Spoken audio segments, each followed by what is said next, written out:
Kia ora koutou, I'm Anna McDowell, the Senior Manager of Integrated Data at Stats NZ, the National Stats Office here in New Zealand. Today my presentation is going to be a really high-level overview of the integrated data at Stats NZ. By way of a quick introduction to what I'll be talking about, there are three key elements to the presentation.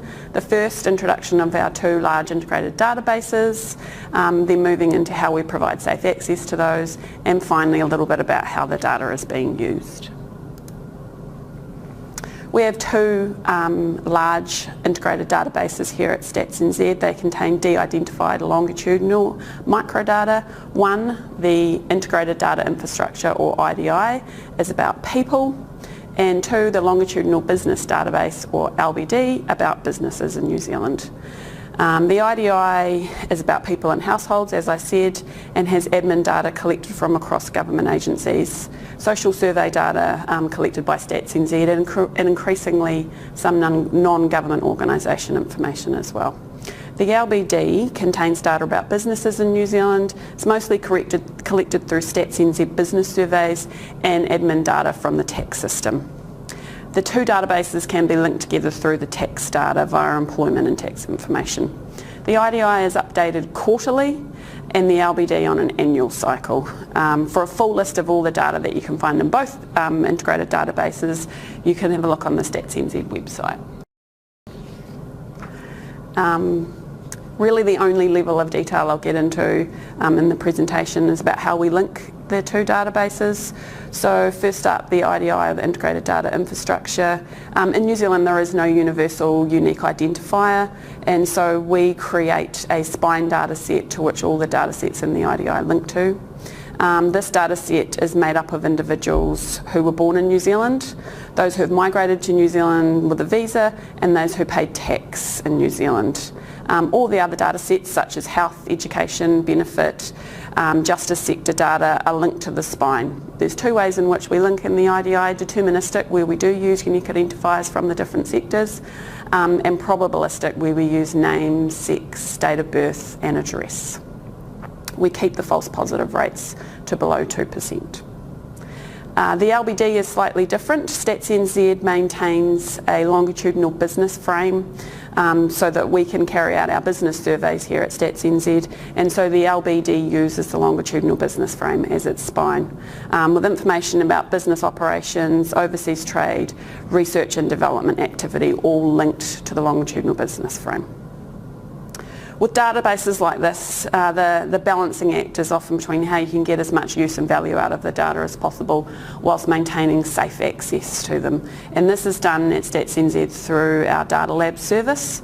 We have data labs in each of our Stats NZ offices in New Zealand. There's one in Christchurch, Wellington and Auckland, and then some 30 to 35 data labs around New Zealand, largely in government agencies and academic institutions. The access itself in terms of a process is governed or guided by two frameworks, and I'll talk to you about both of those. The 5 Safes, which is a framework I think originally from the Office of National Statistics in the UK, works as a team, the 5 Safes. We have the safe people, which are our researchers. So we do reference checks and check for bona fides, but really this is about the trust relationship that we have with our researchers, getting to know them and forming relationships. Safe projects, all projects need to have a public good element to them, and they'll all go through a thorough review process before they're approved. Safe settings, Stats NZ provides the settings with our data lab requirements, both physical and virtual. We manage the access to the data through a virtual private network, which means things like printing or emailing can't happen through the space where the researchers do their work. Safe data. Data is de-identified, so name, day of birth and address are removed from the data. And safe outputs. This is where we check all outputs for confidentiality requirements before they're released from our virtual private network.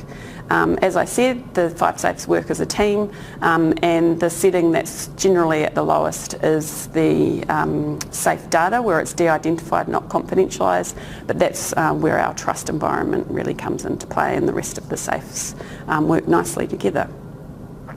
The second framework, Ngati Kangapahiri, was developed in 2018 by Stats NZ and Maui Hudson.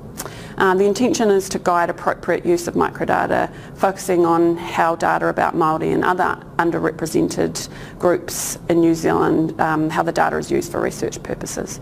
It also guides researchers how they could better bring insights to the data by building relationships with communities from whom the data originates. It guides safe, responsible and culturally appropriate use. It ensures data use is carefully considered and with a focus on people, and I think that's really the key thing. The 5 SAFEs really guides a very clear process for us. Ngati Kangapahiri works alongside that really nicely to bring more of a human element to data use into play. And so it ensures that good practices occur in good faith. The framework draws on 10 tikanga or Māori world concepts and aligns with the 5 SAFEs model, and we're really pleased that there is actually a live presentation on Ngati Kangapahiri in the conference, so hope you all get to see that.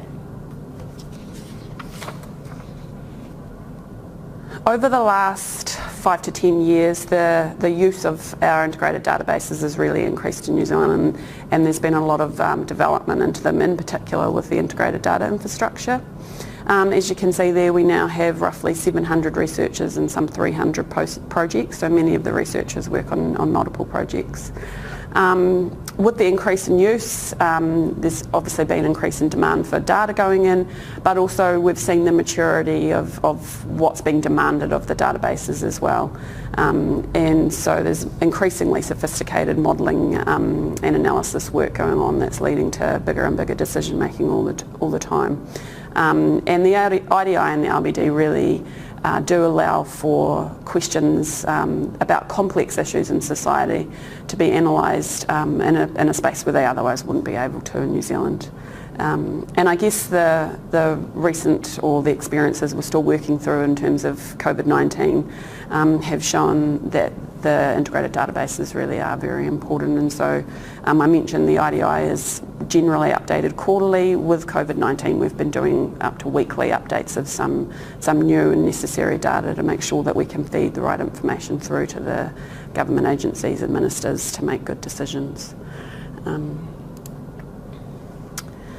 so just a bit of a taste of some of the research that is going on in our integrated databases. There's a lot of work being done to directly inform the critical decision making in government, and increasingly the integrated databases are critical in the machinery of government.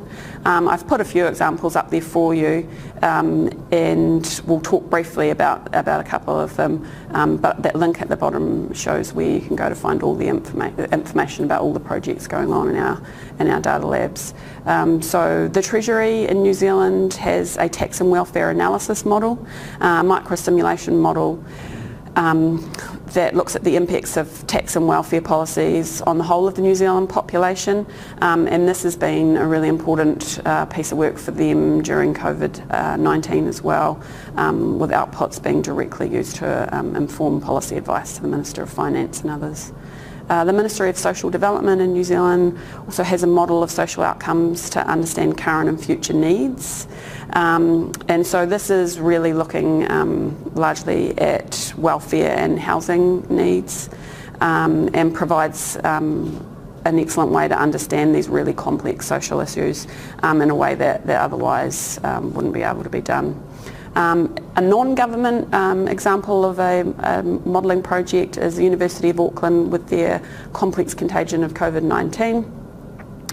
This looks to build a network from the data of the New Zealand population to model effects of COVID-19 under different scenarios, and again this has been really useful and feeds directly into some of the work run out of our National Crisis Management Centre in New Zealand. There's also a lot of measurement and analysis work that gets done in the integrated databases.